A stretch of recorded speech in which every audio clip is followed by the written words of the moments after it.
आज के इस गहरे तज्जिए में हम एक ऐसी चीज पर बात करने वाले हैं जो मतलब हम सब की जिंदगियों पर बहुत गहरा असर डालती है। बिल्कुल, और वो भी बहुत लाशऊरी तौर पर। हाँ, तो सूरतुल बकरा की आयत 170 और 171 का जो हमने मुतालगा किया है, वो महज कोई पुरानी तारीख का सबक नहीं है, बल्कि ये इंसानी नफ्सियात का एक बड़ा ही जबरदस्त और हैरानकुन खाका पेश करती हैं। जी, और इस खाके को समझना बहुत जरूरी है आज के दौर में। बिल्कुल।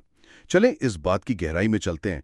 मैं ये सोच रहा था कि सबसे पहला सवाल यही बनता है कि क्या कोई फर्द वाकई अपने अकायद का शऊर रखता है या वो सिर्फ पुरानी रिवायात का असीर होता है? देखिए, जराये के मुताबिक असल मसला महज किसी की पैरवी करना नहीं है।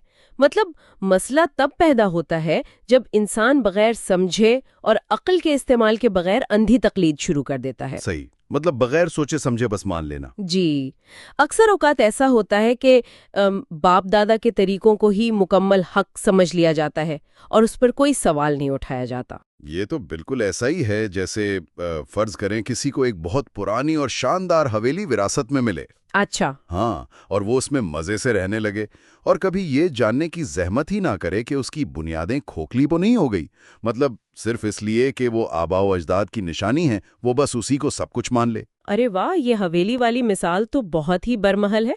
और यहाँ हैरान कुन बात यह है कि मैं समझती हूँ कि ये दरअसल एक शनाख्त का मसला है जिसे हम आइडेंटिटी अटैचमेंट कहते हैं। आइडेंटिटी अटैचमेंट, वो कैसे? मतलब इंसान लाशऊरी तौर पर हक को नहीं बचा रहा होता, बल्कि वो अपनी शनाख्त को बचाने की कोशिश कर रहा होता है। उसे ये खौफ होता है कि कहीं वो अपने खानदान की वफादारी न खो दे। ओह अच्छा, तो इस डर से वो फैसले करता है। बिल्कुल। इसीलिए जब सिर्फ रिवायत को बचाने की कोशिश की जाए तो इंसान की रूहानी और फिक्री सलाहियतें बहुत बुरी तरह मुतासिर होती हैं। लेकिन एक मिनट, यहाँ बात वाकई बहुत दिलचस्प हो जाती है।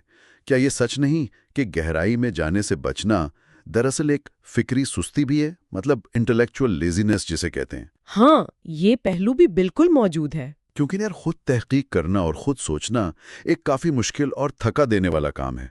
तो इंसान कहता है कि बस जो चल रहा है चलने दो। जी, आपकी बात सही है। फिक्री सुस्ती तो है, लेकिन इसको समाजी दबाव के साथ भी जोड़कर देखना चाहिए। मतलब वो जो एक माइंडसेट होता है ना कि लोग क्या कहेंगे। हाँ, लोग क्या कहेंगे, ये तो जैसे हमारा कौमी नारा बन चुका है। बिल्कुल। तो इससे एक खतरनाक चक्कर बन जाता है। अंधी तकलीद के बायस सवाल करने की आदत खत्म हो जाती है और दिल सख्त हो जाते हैं। ज़राए में इसकी बड़ी जबरदस्त मिसाल दी गई है, एक शख्स और जानवर की। जानवर की मिसाल? जी, जैसे जानवर सिर्फ आवाज सुनते लेकिन उसका माने नहीं समझते। वो बस आवाज पर एक मशीनी रद्द अमल देते हैं। सही सही, वो बस चरवाहे के हाँकने की आवाज पर चल पड़ते हैं। हाँ, तो ज़राए के मुताबिक आयात में जो बहरे, गूंगे और अंधे होने का जिक्र है वो कोई जिस्मानी माजूरी नहीं है। तो फिर इसका क्या मतलब हुआ? इसका मतलब है हक को फिल्टर करना, यानी सिलेक्टिव लिसनिंग, खौफ की वजह से सच ना बोल पाना और दीन को महज एक रिवायती कल्चर समझ लेना है। तो फिर दिल सख्त हो जाता है और हक महज एक बेअसर आवाज बनकर रह जाता है। बिल्कुल ऐसा ही है। हक सामने होता है लेकिन दिखाई नहीं देता। तो इस सारे खतरनाक फिक्री चक्कर से निकलने का रास्ता आखिर क्या है?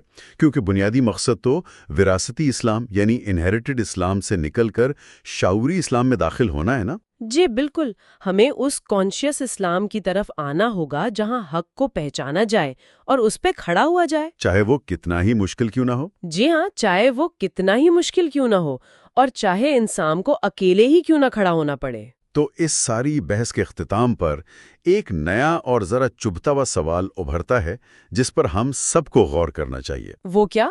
अगर अकायद की बुनियाद महज कल्चर और माशरती दबाव पर रखी गई है, तो जब मुस्तकबिल में ये कल्चर तब्दील होगा तो क्या वो रिवायती अकायद भी रेत के किले की तरह ढह नहीं जाएंगे?